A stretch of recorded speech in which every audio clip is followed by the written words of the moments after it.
Okay, so here we're going to solve a 3 by 3 matrix, okay, using the Gauss-Jordan method. So firstly, we're gonna write our coefficient for each, which is 1, 2, 6, 22, 3, 4, 1, 26, 6, -1, -1, and 19. Okay, so I'm not gonna explain why we're having this, just know we have it. Those are the basics. Okay, my chart here, or my point of interest rather, is explaining how we get to choose rows. Okay, so firstly we're gonna check if we have 1 here as the minimum value for our first row. If we have 1, then it's easier to work with this equation or to solve this equation. Okay, so for the first one, your first step, you're gonna convert the row 2 and row 3. Okay, so you're gonna have your row 2. You always start with your row 2 minus the coefficient of your row 2. In this case it's 3, and then times your row 1. And then here you're gonna have row 3 minus the coefficient of your row 3, which in this case is 6, times your row 1. Okay, so our goal here is to make these two zeros. Okay, hence we are doing this. So what we're gonna have now is row 1 won't change, so you're gonna have 1, 2, 6, and 22. Okay, then you check here, you can use your calculator. So you're gonna say row 2. For row 2 you have what? 3. So you put 3 minus 3 into row 1, which is 1. So that is 3 minus 3, which gives us what? 0. Then you do the same for this other number.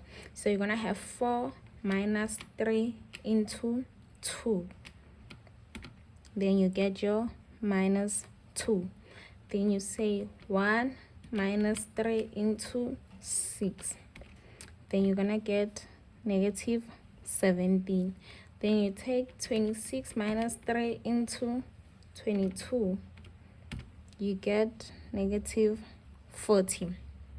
We are following, right? My calculator is not really visible because of the light. And then you go for row 3. Row 3, you take your 6 minus 6 into row 1, which is 1. You get 0. Then you say minus 1 minus 6 into 2. You get negative 13. Then you go on to this other value, minus 1 minus 6 into 6.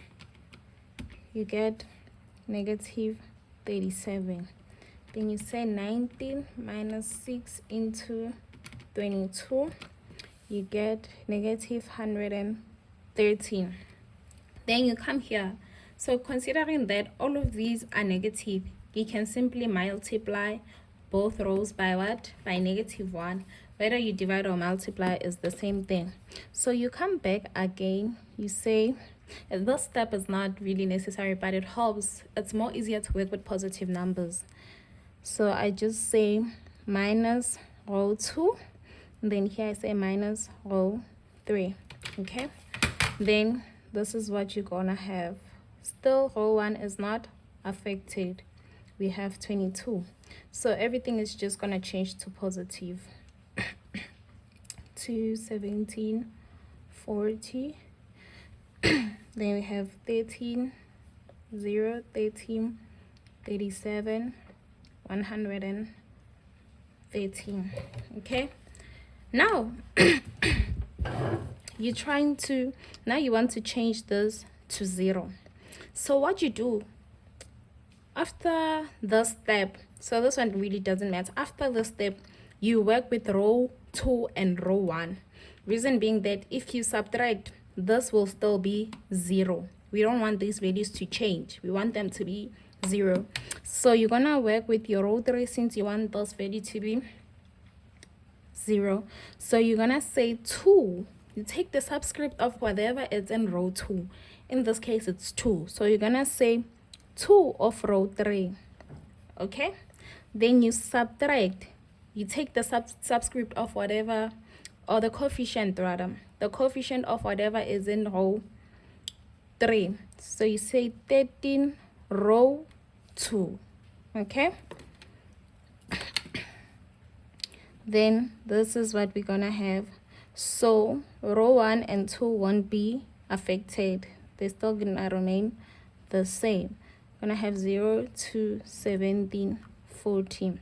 Okay, now you come into your calculator. You say 2 into 13 minus 13 into 2. That should give us 0. So we have 0, we have 0 there. Then you come again, 2 into 37 minus 13 into 17. Then you get negative 147. Don't be scared when you see big numbers. It's normal. Then you move to this one. You say 2 into 113 minus 13 into 14. You get negative 294. The next step, you check if these two are divisible. Okay, you check if this number, you can divide it by this number now. Yeah, so you say 294 in your calculator, divide by negative 147. If you get a whole value, simplify this part. Okay, so you're gonna multiply by negative 1 over 147 of row 3. Okay, so row 3 we're gonna divide by this, so or rather multiply. So row 1 and row 2 are still not affected, then 0 to 17, 14, then it's gonna be 0 because 0 divided by any number is 0. Then since we're dividing by negative 147, this is just going to be 1. And then we saw from our calculator that it goes twice here, so we're gonna have 2. Okay,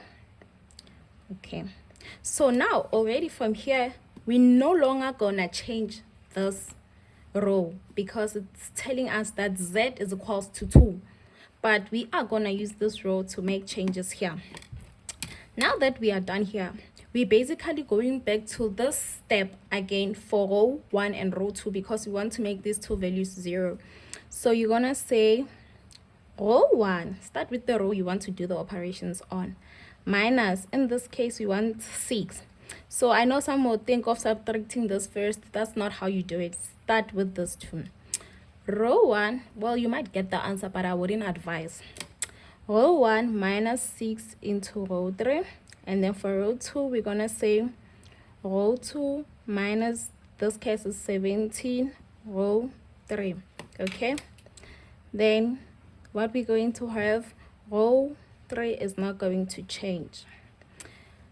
However, row 1, you're going to have 1 minus 6 into 0, that is 0. So that is 1 rather. You're going to have 1 minus 0 is 1. Okay? Then you're going to have 2 minus 6 into 0. That is still 2. It doesn't change. Okay? Then you're going to have 6 minus 6 into 1. That should be 0. 0. Okay? Then we have 22 minus 6 into 2.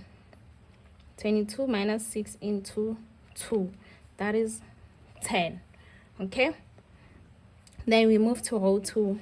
Row 2, so it's gonna be what? This is still gonna remain 0 because 0 minus 0 is gonna be 0. And then we have 2 minus 0 again. It's just gonna be 2. Then we have 17 minus 17 into 1. That was what? 0. You see? Then you have 40 minus 17 into 2. That gives us what? 6. Now you check again. Can I divide here and get the lowest common factor? Yes. If you divide by 2 here, we're gonna be left with the lowest, I don't know if it's lowest common factors or what. Yeah, but we're gonna get the lowest terms, okay? So we're just gonna divide here by half of R2. And then this is what we're going to get when we divide. It's just gonna be 1. O1 doesn't change. O2 it's gonna change. 2 divided by 2 is 1. 0. 6 divided by 2 is 3. Then this one also doesn't change. When you get to this point here, you're no longer gonna change. You're no longer gonna do operations that will affect these 2 rows. Okay, now we want to change this to 0. How do we go about it? Now, because this is the only row that has a number, like a number not 0, you're gonna use this row to make operations here. As I have said, you start with the row you're making operations on. So it's gonna be row 1 minus the coefficient 2 of row what? 2. Okay, I hope you are following. Then it's gonna be, so these ones are just gonna remain as they are. So this one already tells us that the value of y is 3. Then we have 1. So 1 minus 0. 1 minus 0 is gonna be 1, because if you say 1 minus 2 into 0, it's just gonna be 1. Okay, then you say 2 minus 2 into 1, it should be 0. Okay, 0 minus 0 is 0. Then you say 10 minus 2 into 3. That gives us what? 4. And now we have reached the conclusion of our solution, which implies that x is equals to 4, y is equals to 3, and z is equals to 2. I'll come back again with another video. I hope you understand. If there's anything that you don't understand, you can just write on the comment section and I'll be happy to assist you. Bye.